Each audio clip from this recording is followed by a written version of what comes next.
Janubiy Dakotaning Sioux Falls shahrida yashovchi bir ayol cho'ponjonga shunday savol bilan murojaat qiladi. Ba'zan Xudodan quvonch olish uchun doim ibodat qilish menga xudbinlikdek tuyuladi. Xudoni ulug'lab, nola qiladigan masihiy Xudodan tez-tez shodlik so'rab ibodat qilgani uchun o'zini xudbin his qilmasligi uchun nima qilishi kerak?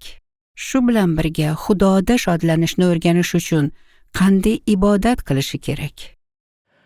Buning uchun biz avvalo xudbinlikning nimaligini ko'rib chiqishimiz va uning muqaddas kitobda buyurilgan quvonchga intilishdan tubdan farq qilishini ko'rib chiqishimiz kerak. Xudbinlik nima? Quyida men o'zim bilgan farqlarning bir nechtasini taqdim qilaman. Birinchi, xudbinlik yomon xislat. Men buni yomon deb hisoblayman. Xudbinlik yomon ekan, tabiiyki uning ta'rifi ham yaxshi emas. Xudbinlik Xudoni emas, o'zini ulug'lashni istashdir. Ikkinchi, xudbinlik bu boshqalarning hisobidan o'zi uchun biror narsaga ega bo'lishni istash. Uchinchi, xudbinlik boshqalarning baxti haqida o'ylamaydi, ular uchun xursand bo'lmaydi, faqat o'z baxti haqida o'ylaydi. To'rtinchi, xudbinlik bu Xudoning bizga bergan baxtini boshqalarga ulashmay, faqat o'zimiz baxtli bo'lishni istashdir. Xudbinlik bilan Xudoning kalomiga intilish o'rtasidagi 4 ta farq shulardan iborat. Agar bizning shodlikka bo'lgan intilishimiz, shodlik uchun ibodatimiz yuqoridagi ta'riflardan biriga aylansa va biz o'zimizni xudbin his qilsak, tavba qilishimiz kerak. Lekin masihiy gedonizm bu 4 ta holatning barchasini oldini olish uchun maxsus ishlab chiqilgan. Quyida buni qanday qilish kerakligi ko'rsatilgan. Masihiy gedonizm bizning shodligimiz Xudoda ekanligini doim ta'kidlaydi. Biz shunchaki xursand bo'lish, quvonish uchun quvonchga intilmaymiz. Aksincha biz Xudodagi a'loroq shodlikka intilamiz. Avvalo biz shuni doimo yodda tutishimiz kerak. Filippiliklarga maktub 1-bob 19-dan 23-gacha bo'lgan oyatlarga o'xshash parchalar masihiy gedonizmni ko'rsatadi. Aniqroq qilib aytadigan bo'lsak, biz Xudodan qanoatlanganimizda Xudo ulug'lanadi.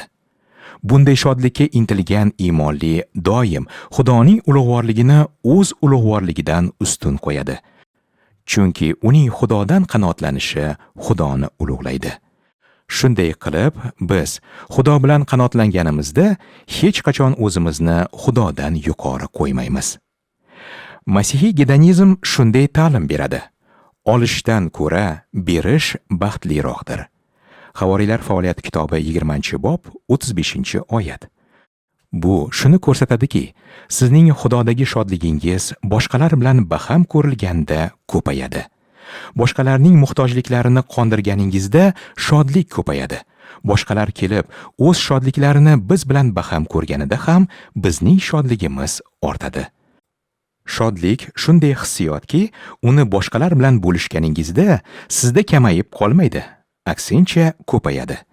Agar men o'z shodligimni siz bilan baham ko'rsam va bundan siz ham shodlansangiz, mening shodligim yana ham ortadi. Ko'rinib turibdiki, ustunlikka qarshi o'rnatilgan himoya mavjud. Masihiy gedonizm, ya'ni masihiy shodlik ortib borishiga undovchi sabab bor.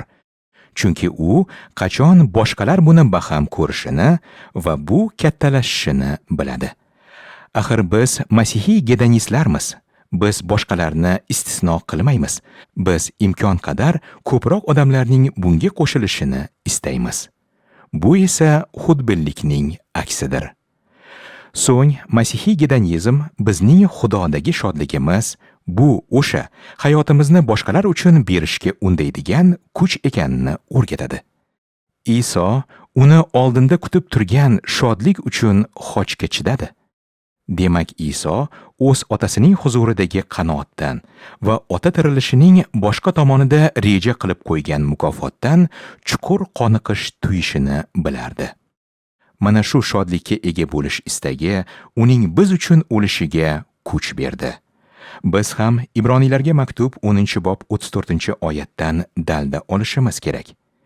chunki sizlar mening kishanlarimga hamdard bo'lgan edingizlar. Shunday qilib, nima uchun katta xavf ostida bo'lsa-da, qamoqxonadagilarni yaxshi ko'rasiz? Siz mulkingizning talon-taroj qilishini quvonch bilan qabul qilasiz. Chunki sizni samoda yanada yaxshi va boqiy boylik kutayotganligini bilasiz. Demak, mening baxtim Xudoda ekanligiga, u men haqimda g'amxo'rlik qilishiga, uning o'ng tomonda abadiy xursandchilik kutayotganligiga, u hozir mening qalbimning qoniqtiruvchisi ekanligiga ishonchim bor ekan. Qanday qilib men xudbinlik bilan qamoqqa bormasligim va u yerdagi birodar aka-uka va opa-singillarga yordam berish uchun hayotimni xavf ostiga qo'ymasligim mumkin?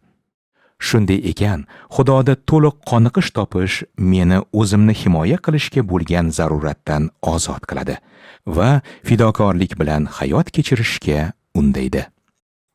Shunday qilib, savolga qaytamiz. Xudodan doim shodlik so'rash asnosida qanday qilib o'zimni xudbin his qilmasligim mumkin? Bu savolga quyidagicha javob bergan bo'lardim. Bu maqolaning hamma aytgan narsalarini yodda tuting va so'ngra Zaburnavis qilgan ishni qiling. Zabur 89-Sano 14-oyatida shunday deb ibodat qilinadi. Erta tongda bizni shafqatingga qondir va biz barcha kunlarimizda quvonib shodlanamiz. Demak, Sano muallifi har kuni ibodat qilar ekan. Bugun Rabbim meni qondirgan. Agar uning shodligi so'nib qolsa, Zabur 50-Sano 14-oyat shunday deydi. Menga najotingning quvonchini qaytargin va hukmron ruhing bilan meni mustahkamlagin. Bu kabi doim takrorlanib keladigan ibodatlar bizni xudbin odamlarga aylantirmasligining sababi quyidagicha. Birinchi, bu ibodatlar Xudoni ulug'laydi. Ikkinchi, ibodatlar bizni kamtar qiladi va uning xursand qiluvchi huzuriga har doim muhtojligimizni ko'rsatadi. Uchinchi, ular bizni o'z shodligimizni boshqalarning hayotiga tarqatish orqali uni orttirishga undaydi. Shuning uchun biz buni xohlaymiz va o'sha shodlik so'rab qilgan ibodatlarimiz hayotimizni fidoi sevgiga to'ldiradi hamda o'zimizni himoya qilishdan ozod qiladi.